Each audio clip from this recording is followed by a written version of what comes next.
Olá, doutor, tudo bem? Bom te receber aqui. Seja bem-vindo, viu? Prazer.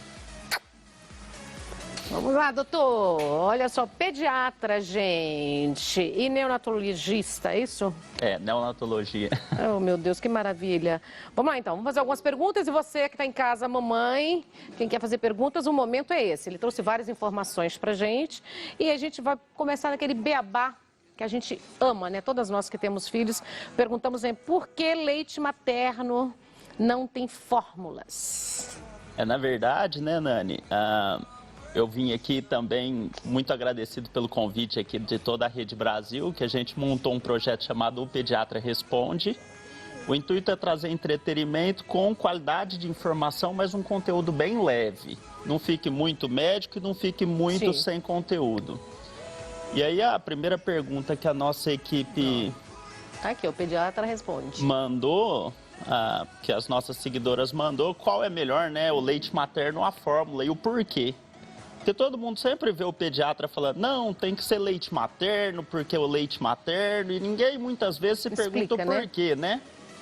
O que acontece é que o leite materno, ele tem produtos biológicos da mãe. Então, ele está mais capaz a fazer essa criança desenvolver do que a fórmula. A fórmula, em alguns momentos, ela também é necessária. A gente não pode falar que a fórmula não é necessária. Em alguns momentos, sim. Mas a fórmula, a gente tem que lembrar, né, que ela é um derivado do leite de vaca. Então, você extrai o leite de vaca e a indústria vem e dá uma atualizada ali no que a criança realmente poderia ou não receber. Mas o leite materno, ele vai fazer com que a criança desenvolva o cérebro melhor, consiga se desenvolver nutricionalmente muito melhor do que a fórmula. Quantos meses aconselham hoje para que a mãe amamente seu filho? Você sabe, Nani, que na verdade... Porque essa é sempre uma questão, né? É 3, é 6, é 8. Nós temos um pesquisador excelente no Brasil e o Brasil, a gente tem que falar isso, tem médicos excelentes. Quem conheceu a medicina fora do país consegue entender o quanto que o médico brasileiro ele tem seu valor. E no Rio Grande do Sul, o Vítora, que é um especialista em aleitamento materno, seguiu crianças que tomaram leite materno durante 30 anos. Nossa. E percebeu que essas crianças, elas desenvolviam cognitivamente melhor, ou seja, elas começaram a ocupar cargos de chefia, a remuneração era mais alta. Diante disso e de vários outros benefícios, ficou claro que o leite materno não pode ter limite, porque é um leite tão bom nutricionalmente falando para a criança que a gente não impõe limite. O que é dito, o que a gente geralmente fala é o seguinte: se você tem um bebezinho até os 6 meses, ele deve mamar só leite materno.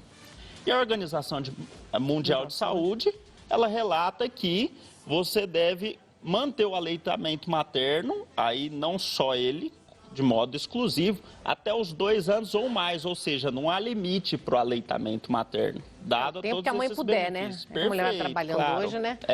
Vamos lá, gente, o Pediatra Responde. Tem mais perguntas para você. Introdução alimentar, quando fazer e como começar? Nossa, a introdução alimentar realmente é uma dúvida muito comum.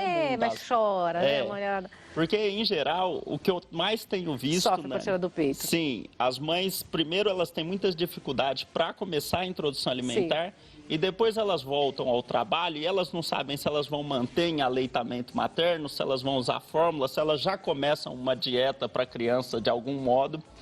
O fato é que a Sociedade Brasileira de Pediatria é clara e recomenda que a gente inicie a introdução alimentar depois dos 6 meses de idade do bebê, ok?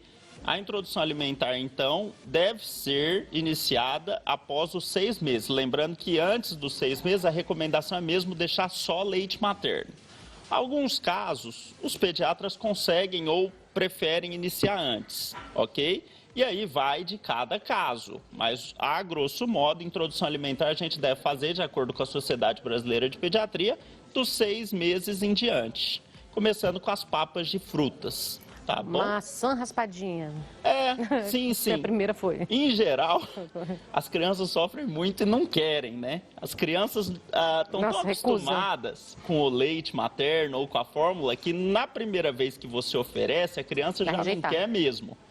Mas a manutenção de oferecer a mesma papinha várias vezes faz com que a criança comece a aceitar melhor. E aí a coisa Agora, é muito melhor fazer as papinhas, as sopinhas, tudo natural, né, fresquinho, do que essas coisas industrializadas, né, doutor? Ah, sim, Nani. Na verdade, o que a gente tem que entender é que a criança, ela não é um adulto pequeno, né? A criança, ela tem necessidades nutricionais para desenvolvimento. Para você ter noção, Nani, mais ou menos, tá um conceito meio básico aqui. Um bebezinho nasce com um cérebro, em geral, em torno de 300 gramas, o cérebro de um bebezinho. Ao final do primeiro ano, esse cérebro vai estar pesando aí 900 gramas. Então, toda essa alimentação nesse primeiro ano de vida, Muito lembrar importante. que a gente não deve colocar sal, a gente não deve colocar produtos Condimento. industrializados, porque não é só no crescimento de peso, nós também estamos falando no crescimento de qualidade, que é isso que todo mundo quer ter, um filho Sim. inteligente. Então, evitar o máximo possível, a gente entende que com a vida corrida nem sempre é fácil e a gente não está aqui para julgar ninguém. Sim. Mas a boa informação é que, se possível, sejam alimentos naturais e que a mãe prepare ali naquele momento, Fresquinho. já prepare, já oferte para a criança e, em geral, se possível, já despreze. Meu pediatra responde uma coisa que a gente fica perdida, mulherada, e eu mesmo tenho esse problema na minha família com minha sobrinha. Marcela, o erro foi seu, a minha sobrinha neta. Quando inserir alimentos que tem que mastigar, porque está sempre no pastoso, fica acomodando, é fácil para a criança você sabe como que é, né? Fica no conforto e não quer mastigar. Na verdade, né, a introdução alimentar aos 6 meses vai mais ou menos próximo ao nascimento dos dentes. A gente começa aí no 6º, 7º e 8º mês com produtos pastosos, com essa introdução de alimentos pastosos mesmo. Sexto, Mas minha sétimo... sobrinha tem 3 anos e está só no pastoso. Não, aí nós temos... Tá muito errado, não tô Nós falando. temos que alterar alguma coisa aí. O ideal mesmo é que quando a criança chegue em 1 ano de idade, ela já esteja se alimentando como a alimentação da casa. Só que a gente espera fielmente que a alimentação da casa não Seja sejam saudável. produtos industrializados, né? Então, até 1 aninho de idade, o ideal é que a criança Eles já estão tendo esteja... dificuldade agora, não estão conseguindo colocar. Traz pro pediatra, responde. Eu vou que a trazer o gente pediatra. resolve. Marcelo, o pediatra responde, viu? Porque, ó, quando o bebê dorme, o cérebro desliga? Isso aí é um conceito, né, muito comum que as mães acreditam. Elas acham que quando o bebê dorme, o cérebro desliga.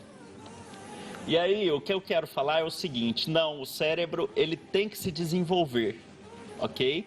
Então, é uma falsa sensação achar que a criança dormiu, o cérebro desligou. Até por isso, Nani, é boa essa pergunta no sentido de alertar as mães. O sono da criança, ele é muito mais leve. Então, eu particularmente já vi algumas coisas que a gente com conhecimento médico não concorda. Então, por exemplo, uma criança dormindo, barulho. Honestamente falando, uma festa de adultos não é o local certo. Aquele cérebro precisa descansar para gastar energia com outras coisas. Então, a gente tem que entender que filho é abdicação. E o sono perfeito de uma criança vai fazer com que ela também se desenvolva melhor. Né? Então, essa pergunta é muito boa por causa disso. O cérebro eu acho não super desliga. errado, entendeu? Coloca a criança num lugar tranquilo, musiquinha, Sim. de ninar, ambiente tranquilo, confortável, porque é relaxo mesmo, né? Filho é abdicação. Eu gosto, viu? Tenho 2. Como lidar com a constipação infantil? Me responde, isso aí é uma pergunta meu pediatra. muito difícil, tá? Isso aí depende muito da idade mesmo da criança. O que as mães têm que saber é o seguinte, lembrando daquele conceito que as crianças abaixo de 6 meses ou tomam leite materno ou tomam fórmula, o que a gente orienta é o seguinte, se a criança usa fórmula, ela deve evacuar até 48 horas. Se isso não acontece de 48 em 48 horas, talvez valha a pena bem a gente ir atrás de um pediatra, ok? E o que eu recomendo, na verdade, Nani, e que a gente precisa fazer uma educação em saúde, e a televisão é um excelente meio, é que as pessoas não vá ao pronto-socorro por qualquer coisa. O pronto-socorro, e isso em época de coronavírus vale muito mais, tá? Mas não só isso, a gente tem que lembrar que tem que ser num momento muito importante. Uma vez que do lado do seu filho pode ter uma criança ali com meningite, Do lado do seu filho pode ter uma criança com pneumonia. Então, o ideal mesmo é que as famílias tenham consciência e levem seus filhos nos consultórios médicos. Assim, evitam um montão de problemas. Mas, enfim, falando da fórmula, em 48 horas a criança deve evacuar. Se isso não acontecer, a gente tem que lançar mão de um profissional.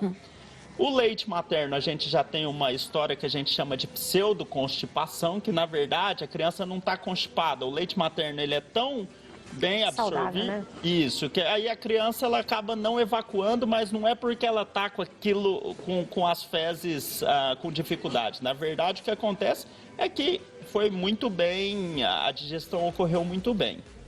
E nas crianças maiores, o que a gente recomenda muito é uma dieta de qualidade e a ingestão de água. Bastante água, né? Qual o intervalo de mamadas no peito que é ideal para uma criança? Mamada de intervalo de mamadas, tá? As crianças em geral, o que a gente recomenda é que elas mamem sob livre demanda. O que é isso? Quando quiser. Quando quiser e a hora que quiser. Depois a criança... Vai mamar um pouquinho só e depois pega no sono, você deixa. Tem criança manhosa também, preguiçosa, hein? Tem também. O que acontece, Nani, é que o estômago vai crescendo. E aí, com o tempo, eles vão ficando um pouquinho mais espertinhos. E aí, eles começam a mamar melhor. E aí, conseguem começar a fazer esse aporte ali dentro do estômago. E aí, vai tudo bem. Mas o ideal é em livre demanda mesmo. No início, né? Até dar essa adaptada, né, doutor? Doutor Marcelo Silva, pediatra maravilhoso. Adorei esse quadro aqui. Vamos convidar todo mundo. O Pediatra Responde. Convida todo mundo para as redes sociais. A gente tá, né, com um canal no YouTube, o Pediatra Responde. Nós temos o nosso Instagram, o Facebook, @o Pediatra Responde. Então, são dúvidas comuns das mães. Muitas dúvidas das E que mães. estão tudo lá. Tá no nosso feed, tá nos nossos vídeos. E são vídeos interativos. Eu acredito que as mães vão conseguir sanar muitas dúvidas. Adorei. Você venha mais vezes? Se possível, claro, eu fico muito grato pelo Só convite. uma última pergunta agora, Claro. um conselho geral para as mães, fora da nosso tema, mas dentro do Pediatra Responde. Neste momento que está todo mundo na neuro com coronavírus, Sim. o que você aconselha para as mães com as crianças agora em casa? Olha, o que a população precisa entender antes de tudo, o coronavírus, Nani, ele é um vírus, tá? Que tem um cunho ali mais respiratório. O que é isso? A gente passa por várias gripes ao longo da vida da gente. Sim. E o coronavírus, ele é mais um desses vírus que acarreta problemas respiratórios. O que acontece é que a gente está vivendo uma pandemia. A pandemia é uma epidemia generalizada. E, nesse caso, o que incomoda muito a gente como médico é que crianças e idosos são mais suscetíveis a complicações, podendo evoluir até a óbito. Então, recomendação muito importante em tempo de coronavírus. O que a gente solicita é que não encoste em qualquer lugar. Por quê? Porque o coronavírus ele pode estar num corrimão, ele pode estar no botão do elevador. Então, não deixa a criança tem muita mania de sair passando a mão na escada, sai andando no chão e tudo. Se for na sua casa, como ninguém na sua casa tem coronavírus, aquilo não vai dar um problema. Agora, os parquinhos, o elevador, né? O elevador que as pessoas teclam muito ali, aquelas teclas e tal, o que eu recomendo é que os adultos o façam e sempre usem álcool e, mais importante, lavem as mãos. A gente tem muita sensação que acha que o vírus respiratório, ele vai passar muitas vezes por um espirro, por uma tosse. Às vezes está na mão, né? Isso é verdade. Está aconselhando não beijar ninguém, não abraçar ninguém, não cumprimentar ninguém, encostar a mão por enquanto. Evitar aglomerações, então se puder não ir ao shopping, não ir num parque agora em locais fechados, puder não viajar nesse momento, principalmente para quem vai viajar para o exterior. O ideal é que não faça, porque corre o risco de nem conseguir voltar para o Brasil com esses fechamentos de fronteira abruptos. E sempre, se quiser ficar livre do coronavírus, não tem história, é lavar as mãos. Isso aí é o grande caminho para se livrar do coronavírus. Obrigada, doutor, adorei, viu? Volta mais vezes. Muito obrigado pelo convite, voltarei. Aqui, gente, ó, o Pediatra Responde. Depois dessa super dica para vocês que estão em casa, mamães aí, adorei, gente. Dá até vontade de ter outro bebê.